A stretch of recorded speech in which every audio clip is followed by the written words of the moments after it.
Good evening friend, Dastak coaching Varanasi में आपका स्वागत है। जैसा कि आप देख रहे हैं कि कई क्लास जो है शिक्षण कौशल पे हो चुका है। इसके पहले वाले वीडियो में हमने जो है शिक्षण की प्रमुख जो है विद्वानों की परिभाषाएं, शिक्षण के सिद्धांत, शिक्षण की विशेषताएं और शिक्षण के प्रकार देखा था। अब हम देखेंगे इस नए टॉपिक पे समावेशी शिक्षा। अब देखिए समावेशी शिक्षा है क्या। तो समावेशी का मतलब होता है सबको मिलाकर चलना, सम्मिलित। जैसे बौद्ध धर्म में देखते थे कि सभी लोगों के लिए क्या था, शिक्षा समावेशी शिक्षा थी। सभी जाति धर्मों को एक साथ मिला करके शिक्षा दी जाती थी, जबकि वैदिक काल में ऐसा नहीं था। तो बौद्धकालीन शिक्षा जो थी वो आपकी क्या थी, समावेशी शिक्षा थी। तो उसी क्रम में हम देखेंगे कि समावेशी शिक्षा है क्या। तो अगर हम समावेशी शिक्षा का अगर अर्थ देखें तो इसका मतलब होता है कि बहिष्कृत न करके बल्कि क्या करना, सम्मिलित करने से है। माने अलग न करने से बल्कि उसको सम्मिलित करने से है।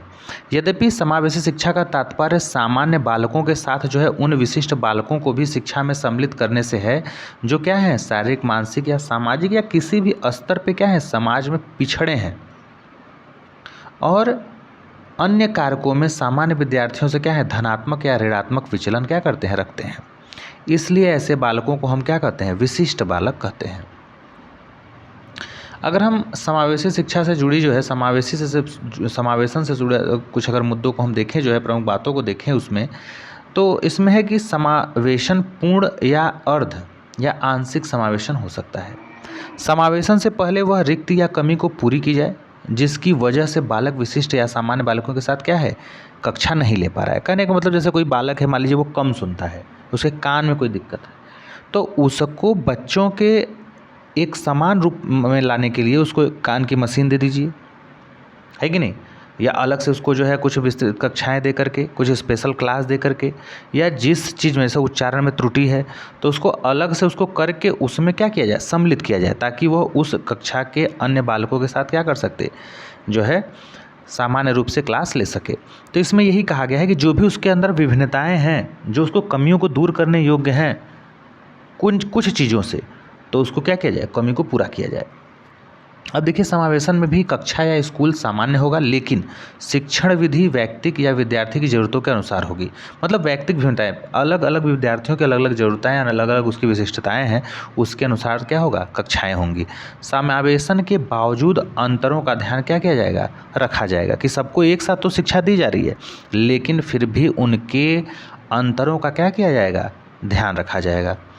अगर हम समावेशी शिक्षा के पक्ष में तर्क रखें तो इसमें तर्क यही आएगा कि सामाजिक मानवीय पक्ष से तर्क है, लोकतांत्रिक पक्ष से तर्क है, इसका सामाजिक पक्ष से है और मनोवैज्ञानिक पक्ष से। 4 तर्कों जो है तर्क से क्या है, समावेशी शिक्षा के पक्ष में ये तर्क है।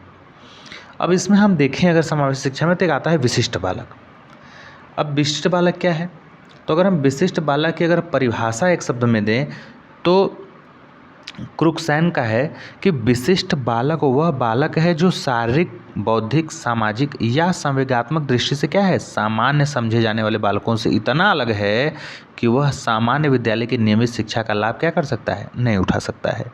इसलिए विशिष्ट शिक्षा या पूरक शिक्षा या सेवा क्या करता है, वो चाहता है।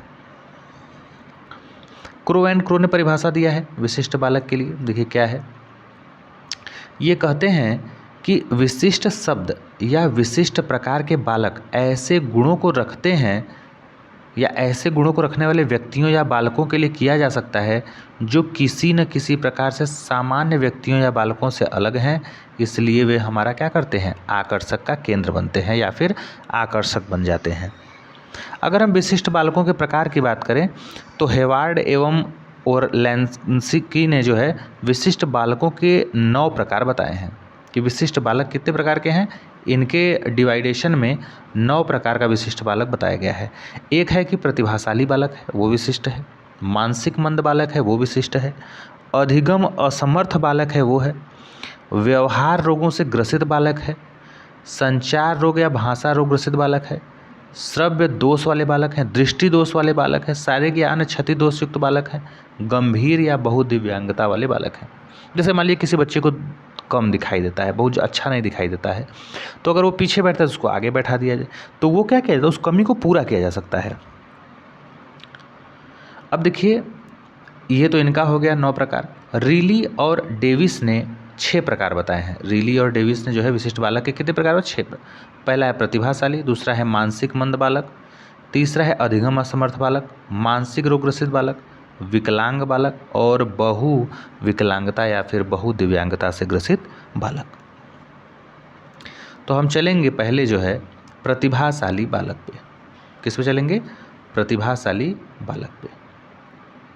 अब देखिए, प्रतिभाशाली बालक की बात करें तो प्रमुख जो है परिभाषाएं हैं। जैसे BF स्किनर की परिभाषा है कि प्रतिभाशाली बालक उन 1% विद्यार्थियों के लिए प्रयुक्त होने वाला शब्द है जो कि बाकी बालकों से क्या है? ज़्यादा बुद्धिमान होते हैं। और क्या कहते हैं कि प्रतिभाशाली बालक वे हैं जो 130 से अधिक क्या करते हैं? बुद्धि लब्धि को रखते हैं। और पाठ्यक्रम के अलावा वे कला, संगीत, अभिनय आदि में भी असाधारण प्रदर्शन करते हैं। ये क्रो एंड क्रो का कहना है विशिष्ट बालक के पक्ष में। अगर हम विग हर्ट्ज की परिभाषा देखें तो वो कहते हैं कि प्रतिभाशाली बालक उन बालकों को कहेंगे, किनको कहेंगे? जो निरंतर किसी क्षेत्र में कुशलता का क्या कर रहे हैं? परिचय देते हैं। प्रतिभाशाली बालकों के लिए सफल विद्यालय कार्यक्रम नहीं वही हो सकता है जो उनकी विविध आवश्यकताओं को क्या कर सके? पूरा कर सके। सफल विद्यालय वही माना जाएगा जो उनके कमियों को क्या करे? पूरा कर सके। टर्मन ने देखिए क्या दिया है। टर्मन की परिभाषा है कि प्रतिभाशाली बालक शारीरिक विकास, शैक्षणिक उपलब्धि और बुद्धि एवं व्यक्तित्व तो इसमें क्या होते हैं? वरिष्ठ होते हैं। प्रतिभाशाली बालक की बुद्धि लब्धि जो होती है वो 140 प्लस क्या होती है? और एक अन्य विशेषता अमूर्त चिंतन की विशाल योग्यता उनमें होती है।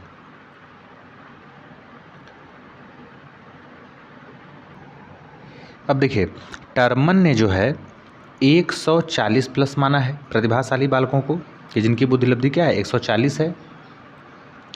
पाल विटी क्या मानते हैं? 120 मानते हैं। ठीक है। क्रो एंड क्रो तो 130 प्लस मानते हैं।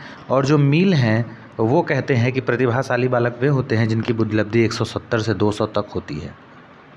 अब देखिए, आप पहचानेंगे कैसे कि कोई भी बालक प्रतिभाशाली है? तो मेकर एवं पाल टोरेंस ने जो है प्रतिभाशाली बालकों को पहचानने के लिए एक बुद्धि का ही एकमात्र आधार न मान करके उनको पहचानने के लिए 7 अन्य तरीके बतलाए हैं अपने हिसाब से। जैसे एक तो बुद्धि प्राप्तांक है, एक सृजनात्मकता है, उपलब्धि जो है पाठ प्राप्तांक है, शिक्षक का निर्णय है, साथियों का निर्णय है, माता पिता का निर्णय है और स्वयं का निर्णय है। ठीक। अब देखिए, ये तो इनका हो गया। अब विशेषता क्या है प्रतिभाशाली बालक की?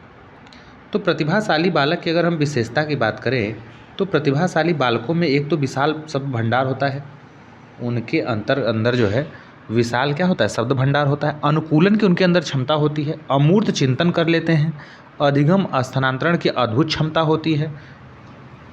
अधिगम स्थान का मतलब एक सीखी हुई बात को कहीं दूसरे फील्ड में यूज करना।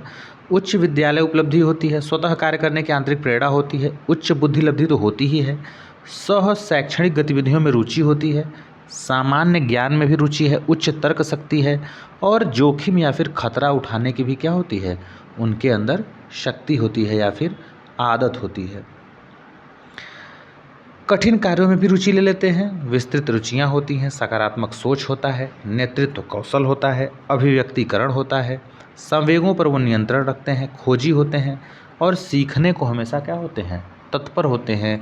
ये सब जो है अन्य जो है क्या है? प्रतिभाशाली बालकों की पहचान है। अब देखिए, प्रतिभाशाली बालकों की शिक्षा का हम जो है कैसे आयोजन करेंगे या उनकी शिक्षा कैसी हो? तो प्रतिभाशाली बालकों की शिक्षा के लिए विशिष्ट विद्यालय, जिसे हम नवोदय विद्यालय कहते हैं, उसकी स्थापना की गई है।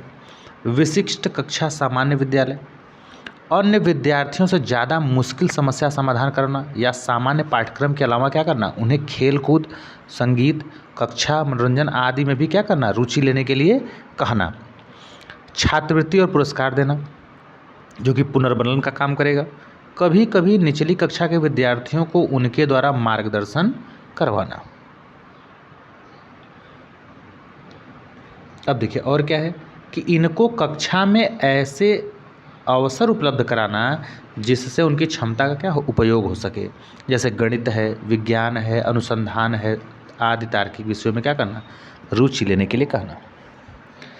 अब अगर हम इसी के उलट जो है मंद बुद्धि बालक की बात करें तो मंद बुद्धि बालक देखिए क्या होते हैं। तो मंद बुद्धि बालक को देखें तो इसकी परिभाषा हो जाएगी किसकी, क्रो एंड क्रो की, कि ऐसे बालक जिनकी बुद्धिलब्धि 70 से कम हो उन्हें हम मंद बुद्धि बालक कहते हैं। और उसमें क्रो एंड क्रो ने 130 प्लस कहा था प्रतिभाशाली के लिए। पोलक एवं पोलाक ने कहा है कि मंद बुद्धि बालकों को हम क्षीण बुद्धि वालों की श्रेणी में नहीं रख सकते जिनके लिए कुछ भी नहीं किया जा सकता, अपितु ये व्यवहार एवं व्यक्तित्व में काफ़ी हद तक सामान्य बालक जैसे ही क्या होते हैं। अगर हम American association of mental deficiency के अनुसार अगर देखें परिभाषा जो है मंद बुद्धि बालक की, तो वो कहते हैं कि मानसिक मंदता से तात्पर्य सार्थक रूप से न्यून औसत बौद्धिक क्षमता जो समायोजनशील व्यवहार में कमी के साथ साथ दिखाई पड़ती है, जुड़ी है, जो विकासात्मक अवधि में क्या होती है, दिखाई पड़ती है। ये इनकी परिभाषा होगा।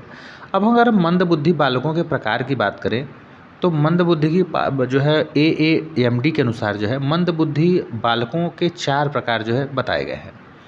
सामान्य मंदता है, अल्प मंदता है, गंभीर मानसिक मंदता है और गहन मंदता है। तो जो सामान्य मंदता है इसमें जो है बालक की बुद्धिलब्धि 52 से 60 के बीच होती है और बड़े होने पर इनकी बुद्धिलब्धि 8 से 11 वर्ष के बालक के क्या होती है, बराबर होती है। फिर भी बाद में ये दैनिक कार्यों में क्या हो जाते हैं, बाद में आगे चल के निपुण हो जाते हैं। अगर हम अल्प मंदता की बात करें तो ऐसे बालकों की बुद्धिलब्धि 36 से 51 के बीच होती है। इनके समायोजन की कमी होती है, इनमें क्या होती है, समायोजन की कमी होती है। किसी को जल्दी मित्र नहीं बनाते हैं, दूर रहते हैं, शांत रहते हैं और फिर भी इन्हें रोजगार सिखाकर आत्मनिर्भर क्या किया जा सकता है, बनाया जा सकता है। गंभीर मानसिक मंदता क्या है, देखिए इसमें तो बुद्धिलब्धि बहुत ही कम है। तो इसमें कहा गया है कि ऐसे बालक की IQ जो होती है वो 20 से 35 के बीच होती है और ये अपने दैनिक कार्यों में भी ज़्यादातर दूसरों पर निर्भर होते हैं, बहुत सिखाने पर ही कुछ सीख सकते हैं। और जिसे गहन मंदता कहते हैं, गहन मंदता में ये बालक 20 से कम IQ रखते हैं और इन्हें आजीवन देख रेख की क्या होती है, आवश्यकता होती है। तो ये 4 प्रकार इसमें बतलाए हैं। अब देखिए इनकी विशेषताएं क्या हैं मंदबुद्धि बालकों की। तो पहली बात तो यही है कि इनका IQ कम होगा, समायोजन नहीं कर पाएंगे, शारीरिक रूप से विकृति होगी, अधिगम स्थानांतरण में जाहिर सी बात है कमज़ोर है, दूसरों पर निर्भर होंगे, कमज़ोर ग्रहण शक्ति होगी, तार्किक शक्ति कमज़ोर होगी, अमूर्त चिंतन में भी नहीं कर पाएंगे अच्छे से, जैसे जिसको कल्पना शक्ति कहते हैं। संवेगों में कमज़ोर प्रकटीकरण होता है, माने अपने हाव भाव या किसी माध्यम से जो चीज़ कहना चाहेंगे कह नहीं पाएंगे। कमज़ोर स्मृति होती है, कमज़ोर शब्द भंडार होता है, अवधारणा को समझने में ज़्यादा समय लगता है, ठीक है। निम्न विद्यालय उपलब्धि होती है, साफ सफाई में भी क्या होते हैं, ये कमज़ोर होते हैं। अब देखिए शिक्षा कैसे दी जा सकती है मंद बालकों के लिए। तो पहले बात तो प्रदर्शन के द्वारा, मांटेशरी प्रणाली द्वारा, इंद्रियों के प्रशिक्षण द्वारा, रोजगार देने वाली शिक्षा पर शुरू से जोर, उन्हें खुद का ध्यान रखने के लिए प्रशिक्षित करें और उनके लिए विशिष्ट कक्षाओं का क्या करें, आयोजन करें। अब इसी के बाद आता है समस्यात्मक बालक। विशिष्ट बालक हमने देखा, मंदबुद्धि बालक देखा और अब है समस्यात्मक बालक। देखिए समस्यात्मक बालक क्या है। तो समस्यात्मक बालक की बात करें तो प्रो वेलेंटाइन ने परिभाषा दिया है अपना कि समस्यात्मक बालक शब्द उन बालकों के लिए प्रयोग होता है जिनका व्यवहार और व्यक्तित्व क्या होता है, किसी न किसी रूप में अन्य बालकों से असामान्य या फिर अमान्य होता है, जो कक्षा चलने में क्या करते हैं, बाधा उत्पन्न करते हैं या शरारती टाइप के होते हैं। वीटी ने कहा है समस्यात्मक बालक को लेकर के कि ऐसा बालक जो सामाजिक नियमों से विचलित हो गया है समस्यात्मक बालक कहलाता है। अब अगर हम समस्यात्मक बालक के प्रकार की बात करें तो समस्यात्मक बालक में जो है 7 प्रकार इसमें है लगभग।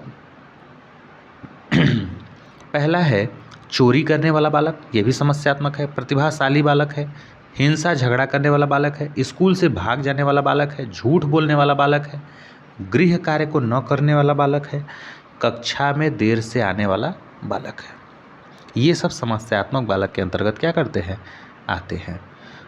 अब इसके बाद अगर देखा जाए तो अपवंचित बालक, ये सीटेट वगैरह में ज़्यादातर पूछा जाता है अपवंचित बालक। ये अपवंचित बालक क्या है? अब अगर हम अपवंचित बालक की बात करें तो वे बालक जो बचपन में किसी प्रकार की सुविधा की कमी के कारण क्या हो गए हो, अधिगम में या तो पिछड़ गए हैं या फिर योग्यता होने पर भी उचित अधिगम नहीं कर पाए, उन्हें हम अपवंचित बालक कहते हैं। ठीक, अपवंचित बालक कौन है कि जो किसी न किसी सुविधा की कमी के कारण, जानकारी के अभाव में वो क्या कर पाए हैं, उचित अधिगम नहीं कर पाए हैं या फिर योग्यता होने पर भी पिछड़ गए हैं, उन्हें अपवंचित बालक कहते हैं। देखिए अपवंचन के प्रकार, अपवंचन के मुख्य रूप से देखें तो 5 प्रकार है। कैसे पिछड़ सकते हैं? या तो पैसे की कमी रही हो, पारिवारिक समस्या रहा हो, शारीरिक समस्या रहा हो, जैसे बीच में बीमार पड़ जाना, एक्सीडेंट हो जाना या कुछ ऐसी घटनाएं घट जाना जिससे वो क्या हो, पिछड़ गया हो, संवेगात्मक अपवंचन हो। ठीक, अब देखिए अब अपवंचितों की शिक्षा कैसे हो सकती है? तो अपवंचितों की शिक्षा की बात करें तो पहली बात तो ऐसे अपवंचित बालक जो कि आर्थिक रूप से अपवंचित हैं, तो आर्थिक रूप से हैं तो उनके लिए क्या है, उनके लिए है सरकार मिड डे मील योजना लाती है, छात्रवृत्ति की व्यवस्था करती है, मुफ्त पुस्तकें, लेखनी, स्कूल बैग वगैरह की व्यवस्था की जाती है, जो आर्थिक रूप से, जो जहाँ पैसे की कमी की वजह से पिछड़ते हैं बालक, और आगे चल के ज़रूरत पड़ने पर उन्हें व्यावसायिक प्रशिक्षण भी दे सकते हैं। अब अगर पारिवारिक अपवंचन है तो उसके लिए शिक्षा कैसा होगा? अब ऐसे बालकों के साथ आप क्या करेंगे? प्रेम या मित्रता पूर्वक व्यवहार करेंगे, इनके सहानुभूति रखें, इनका मजाक न उड़ाएं, उन्हें सकारात्मक संवेगों को क्या दें, प्रशिक्षण दें। और अगर बच्चा शारीरिक रूप से अपवंचित है तो ऐसे बालकों का अधिगम या प्रशिक्षण जो है इस तरह से देना चाहिए कि उनकी दिव्यांगत बाधा न उत्पन्न करे। जैसे एक मूक बधिर बालक को देखकर रिकॉर्ड तैयार करने के लिए कहना। इन बालकों को हम संकेत चिन्हों या संकेत भाषा की सहायता से भी शिक्षा क्या कर सकते हैं, दे सकते हैं। जैसे तिपहिया साइकिल है, आँखों का उपचार करा के इनको कुछ हद तक क्या कर सकते हैं, निराकरण भी किया जा सकता है। अब जो सामाजिक रूप से अपवंचित हैं उनके लिए क्या है? तो ऐसे बालकों को जंगली या असभ्य न कहिए, गंवार मत कहिए, उन्हें अन्य बालकों के साथ घुलने मिलने का क्या दें, प्रशिक्षण दें, मौका दें, और उन्हें आधुनिक तकनीक या अद्यतन शिक्षण सामग्री आदि के प्रयोग को क्या करें, सिखाएं। अब है नेक्स्ट सृजनशील, क्रिएटिव बालक, क्रिएटिव चाइल्ड है। अब देखिए सृजनशील बालक क्या है, जिसमें कुछ नया करने की क्षमता हो। तो सबसे पहले हम ये जानेंगे कि सृजनशीलता है क्या। तो अगर हम सामान्य अर्थ में देखें तो परंपरा से अलग कुछ भी कर देना, जो भी परंपराएं चली आ रही हैं उससे अलग हटके, इतर हटके कुछ कर देना सृजनशीलता है। जैसे कोई नया विकार देना या फिर कोई नई वस्तु बना देना, मतलब कुछ भी हो सकता है। किसी को नया आइडिया दे दीजिए, विचार दीजिए, कोई वस्तु बना दीजिए, कोई नया काम करने का ढंग बता दीजिए, जिसमें पहले से क्या हो, समय की बचत हो, पैसे की बचत हो, ये सब चीज़ें। अब अगर हम क्रिएटिव बालक की अगर हम परिभाषाओं की बात करें तो क्रू एंड क्रू कहते हैं कि सृजनशीलता मौलिकता के परिणामों को व्यक्त करने की क्या है, मानसिक इकाई है या मानसिक क्रिया है। जेम्स ड्रेवर कहते हैं कि सृजनात्मकता मुख्यतः नवीन रचना या नवीन उत्पादन से क्या है, जुड़ा है। और प्रोफेसर रूस कहते हैं कि सृजनात्मकता वास्तव में एक मौलिक क्रिया है जो वास्तव में किसी भी क्रिया में क्या होती है, घटित हो सकती है। और अगर हम गिलफोर्ड की महत्वपूर्ण परिभाषा को देखें अगर सृजनात्मकता के रूप में, तो ये कहते हैं कि सृजनात्मकता वह प्रक्रिया है जिसके द्वारा कुछ नया निर्मित होता है, जैसे विचार वस्तु हो या जिसमें पुराने तत्वों को नवीन करने या नवीन तरीके से व्यवस्थित किया जा सके। यह एक नवीन सृजन है जो किसी समस्या का समाधान क्या करती है, प्रस्तुत करती है। विल्सन क्या कहते हैं? विल्सन कहते हैं कि सृजनात्मकता वास्तव में मानव मन की वह शक्ति है जो संबंधों को नया रूप देकर नए विषय वस्तु का निर्माण करती है तथा नए संबंधों को भी क्या करती है, निर्माण करती है। अगर हम सृजनात्मकता के एलिमेंट की बात करें, तत्व की बात करें, तो पॉल टारेंस जो हैं उन्होंने इसके 4 तत्व माने हैं। जैसे धारा प्रवाहविदता है, विस्तारण है, अभिव्यक्ति व्याख्या है और मौलिकता है। अब देखिए सृजनात्मक चिंतन के चरण क्या हैं। तो ग्राहम, वाल्स एवं काफमैन ने सृजनात्मकता चिंतन के 4 चरण बताए हैं। क्या क्या? आयोजन या तैयारी करना, उद्भवन या सुप्तावस्था, उद्भाषण, जागृति प्रकाशन, सत्यापन और मूल्यांकन। अब देखिए सृजनात्मकता की विशेषताएं क्या हैं। पहली बात तो ये सृजनात्मकता जो है सार्वभौमिक है। सृजनात्मकता खुले विचारों में होती है, जो खुले विचार के होते हैं, ये नहीं कि संकीर्ण या शांत या मौन। सृजनात्मकता में कुछ नया करने की प्रवृत्ति जाहिर सी बात है पाई जाती है, और सृजनात्मकता जन्मजात प्रकृति प्रस्तुत भी हो सकती है और बाद में भी हो सकता है। और सृजनात्मकता में अहम का समावेश होता है। सृजनात्मकता एवं बुद्धि में गहन क्या होता है? संबंध होता है, लेकिन यह जरूरी नहीं है कि बुद्धिमान व्यक्ति हमेशा क्या हो? सृजनात्मक हो। अगर हम सृजनशील बालक की बात करें तो परीक्षण के लिए गिलफोर्ड और टोरेंस ने मिल करके सृजनशीलता के लिए 4 परीक्षण बताए हैं। पहला उत्पाद सुधार या प्रोडक्ट इम्प्रूवमेंट परीक्षण बताया है, चित्र निर्माण परीक्षण बताया है, टीन के डिब्बों से परीक्षण बताया है और वृत्त परीक्षण बताया है, गिलफोर्ड और टोरेंस ने। अब देखिए उत्पाद सुधार प्रोडक्ट इम्प्रूवमेंट ये आपका क्या है? तो इसमें है कि पहले से बने किसी उत्पाद को और नया करने या करके बेहतर बनाना। और चित्र निर्माण में क्या है कि एक नया चित्र बनाना तथा बने चित्र में चित्र के कुछ टुकड़ों को भी जोड़ देना, चित्र में शामिल कर देना। और अगर हम टीन के डिब्बों की बात करें कि ये परीक्षण क्या है, तो टीन के डिब्बों के परीक्षण में जो है इसमें कुछ नया बनाना होता है और एक ही प्रकार के टीन के डिब्बे सभी को दिए जाएंगे, लेकिन सभी अलग अलग नई आकृतियाँ क्या करेंगे? बच्चे बनाएंगे। वृत्त परीक्षण में क्या है कि वृत्त के अंदर दिए गए कई आंकड़ों को अलग अलग नई आकृतियों द्वारा क्या करना? प्रदर्शित करना। अब देखिए बालक के गुण क्या होते हैं सृजनात्मक। तो गुण की बात करें तो पहली बात तो परंपरा से अलग जाने की योग्यता, बारीकी पर ध्यान देने की योग्यता, किसी समस्या का नवीन समाधान ढूंढने की योग्यता, जिज्ञासु उनका स्वभाव होता है और कुछ अलग करने की उनके अंदर इच्छा शक्ति होती है। अब ये तो बात हो गई इनके गुण की। अगर अब इनके बात होती है शिक्षा की। अब शिक्षा क्या है? तो कुछ नया करने की आदतों को विकृति न समझिए, पागलपन न समझिए, बल्कि रद्दी कागज से वस्तु या खिलौना बनाने के लिए कहें और बालकों को विज्ञान, वैज्ञानिक अन्वेषण या क्रिया प्रयोग आदि के लिए क्या करें? बच्चों को प्रोत्साहित करें, जो भी क्रिएटिव है, और कक्षा में रटने की शिक्षा पर जोर न दें ताकि वो अमूर्त चिंतन कर सकें। अब देखिए सृजनात्मकता के अगर हम सिद्धांत की बात करें तो सृजनात्मकता के सिद्धांत में जो है एक तो सूझ है, सूझ का सिद्धांत कोहलर का है, दमन या फिर रूपांतरण का सिद्धांत है, जन्मजात सिद्धांत है, वातावरणीय सिद्धांत है, प्रमस्तिष्क गोलार्ध सिद्धांत है, द्रवीय प्रेरणा का स्रोत है जो प्लेटो ने दिया है, अस्तित्ववादी सिद्धांत और संवहता का सिद्धांत। ये प्रमुख क्या है? आपके सिद्धांत है सृजनात्मकता के। अगर हम इसके स्तर की बात करें तो IA टेलर ने जो है सृजनात्मकता के जो है 5 स्तर बताए हैं। कौन कौन से? अभिव्यक्तात्मक है सृजनशीलता, उत्पादक सृजनशीलता है, अन्वेषणात्मक है, नवाचारी है और उद्यात्मक है। जैसे नया कोई उत्पाद बना देना, नया खोज कर देना, है कि नहीं, ये सब चीज़ें। और टॉरेंस ने जो सृजनशील बालकों के 84 गुण क्या किए हैं? बताए हैं। तो टॉरेंस ने कितना बताया है? 84 गुण। अब देखिए पिछड़ा बालक, हमने विशिष्ट बालक पढ़ा, मंद बालक पढ़ा, सृजनशील बालक पढ़ा, समस्यात्मक बालक पढ़ा, अब है पिछड़ा बालक। अब पिछड़े बालक में जो है क्या कहेंगे कि वह बालक जो मानसिक शक्ति, बुद्धि या फिर शैक्षिक उपलब्धि में अपनी उम्र के सामान्य बालकों से पीछे रह जाता है, उसे क्या कहते हैं? पिछड़ा बालक कहते हैं।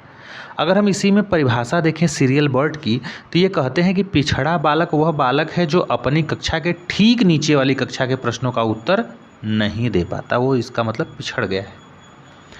बार्टन हॉल क्या कहते हैं कि पिछड़े बालक वे बालक हैं जिनकी शैक्षिक उपलब्धि उनकी स्वाभाविक योग्यता से क्या होती है? कम होती है। सोनेल ने क्या कहा है कि पिछड़ा बालक वह बालक है जो समान उम्र के बालकों के बीच निम्न शैक्षिक उपलब्धि क्या करता है? रखता है। और नोट में है कि सिरिल बर्ट ने पिछड़े बालकों की शैक्षिक उपलब्धि जानने के लिए क्या किया है, एक सूत्र दिया है।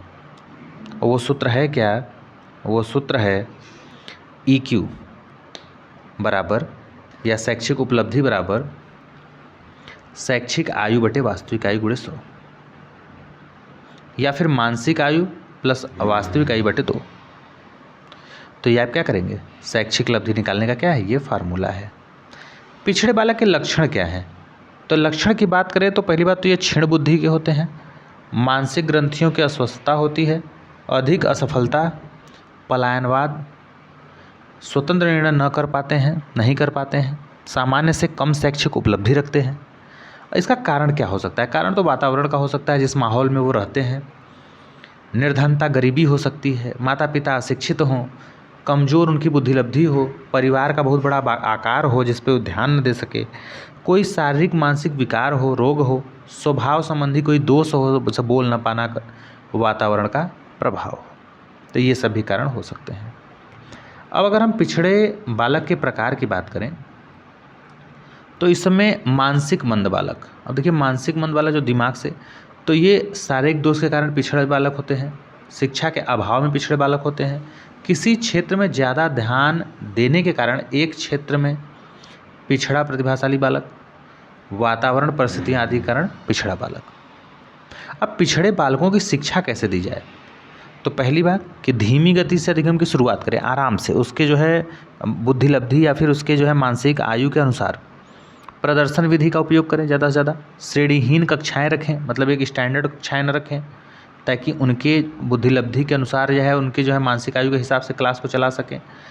सरल एवं रचनात्मक विषय रखें, निदानात्मक एवं उपचारात्मक शिक्षण, माने जाने कि उसकी कमी क्या है फिर उसका उपचार करें, आत्मविश्वास उनके अंदर पैदा करें कि तुम कर सकते हो, विशेष विद्यालयों की व्यवस्था हो, दृश्य श्रव्य साधनों का प्रयोग हो, प्रोजेक्टर हो, कंप्यूटर हो आदि के माध्यम से, आर्थिक सहायता दी जाए अगर कमी है तो, गतिविधि आधारित शिक्षा है, व्यावसायिक शिक्षा है। इसके बाद हम देखेंगे दिव्यांग बालक को। अगर हम दिव्यांग बालकों को देखें तो इसके हम 5 प्रकार डिवाइड कर सकते हैं। एक तो पहली बात अपंग बालक, अंधा या बहरा बालक हो, वाणी दोष वाले बालक हो जो हकलाते और तुतलाते हो, मिर्गी रोग वाले बालक हो, या फिर कोमलता या निर्बल या दुर्बल बालक हो।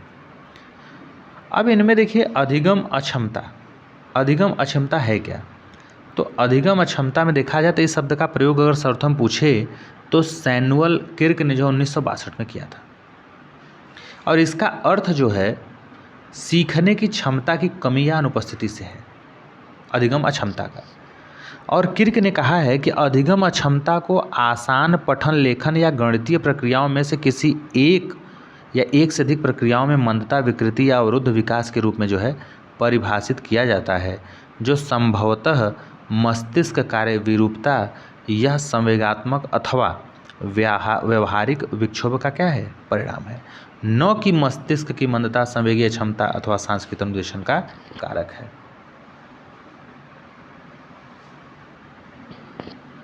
नेक्स्ट है अधिगम अक्षमता की विशेषताएं। अगर हम विशेषताओं की बात करें तो अधिगम अक्षमता परिवर्तनशील चर होती है, उचित अभ्यास द्वारा इसको जो है क्या किया जाता है, दूर किया जा सकता है, और ये विकार है न कि बीमारी, इसको बीमारी न समझ लें आप। और कुछ समय बाद अधिगम अक्षमताएं स्वतः क्या हो जाती हैं, ख़त्म हो जाती हैं, क्योंकि अधिगम में वो परिपक्वता आने लगती है। और ज़्यादातर अधिगम अक्षमताएं मनोवैज्ञानिक भी क्या होती हैं। अगर हम अधिगम अक्षमता के प्रमुख आचरण की बात करें तो आचरण में है उपर्युक्त आचरण न करना, स्वयं के प्रति लापरवाह होते हैं, ध्यान का आसानी से जो है भटक जाता है, संवेगात्मक अस्थिरता होता है, सामान्य से ज़्यादा सक्रियशीलता होता है, कार्य की मंद गति होती है, प्रत्यक्षीकरण संबंधी क्या होता है, दोष होता है। तो हम प्रमुख अधिगम अक्षमताओं के बारे में देखेंगे जिनको एग्ज़ाम में पूछा जाता है डायरेक्ट, कि जैसे जो पठन विकार है, जो पढ़ने में जो है विकार है, जो पढ़ नहीं पाते अच्छे से, उनको क्या कहते हैं, तो उनको कहते हैं डिसलेक्सिया। लेखन विकार, लिखने में तो डिस्ग्राफिया, गणना संबंधी दोष है डिस्कैलकुलिया, भाषा संबंधी विकार या संप्रेषण है, कम्युनिकेशन से रिलेटेड है तो डिस्फेजिया है, जब लिखने, पढ़ने या गणना करने या चित्रांकन से जुड़ा विकार हो तो डिस्प्रैक्सिया है, और जब तनाव संबंधी विकार हो तो डिस्थीमिया है। याददाश्त कमज़ोर होने का विचार है बीमारी के बाद भी तो जो है डिस्मेंसिया है। न्यून अवधार विकार जो होता है वो जल्दी जल्दी जो है भटकता है ध्यान, जब किसी का ध्यान जल्दी जल्दी भटकता है उसे क्या कहते हैं, न्यून अवधार विकार। और स्वलीनता किसे कहते हैं, केवल खुद में गुम रहना, अपने आप में ही। और विजुअल परसेप्शन विकार जो होता है उसे कहते हैं प्रत्यक्षीकरण संबंधी अक्षमता। और डिसआर्थोग्राफिया जो होता है वो होता है वर्तनी संबंधी कठिनाई, जैसे लिखने या फिर पढ़ने में। अब देखिए इसमें कुछ और भी है, जैसे